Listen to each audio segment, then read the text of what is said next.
how to create hidden files and folders in Windows 10. So for example, right now I have a folder open called new folder, okay?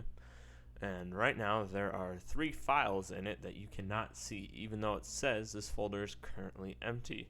So first of all, how to view hidden items, we're going to go ahead and select on the View tab up here. We are of course in File Explorer, and then from here over in the Show Hide section, we're going to select Hidden Items. And then we'll see our hidden files that I had created. So this is hidden, okay? So if we want to create a hidden file, what we'll go ahead and do is just right click and go down to the new here. You can do this with any folder and or file that you have. I'm going to create a new text document here, and I'm just going to call it hidden 2.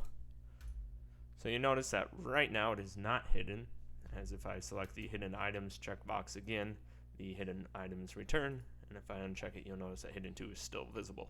So what we'll do is we'll right click on the file itself, go down and select on properties, and then from here on the general tab, we'll select the attribute for hidden. Then we'll go ahead and click on apply and OK, and you'll notice that the file itself is now gone. And to view it again, I'll click on the hidden items tab once again.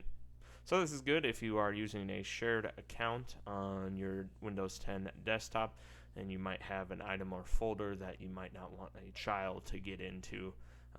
Usually there are some other properties you would set, but this is just a quick little way to hide an item from them being able to see it. So that is how you view and also create hidden items in Windows 10.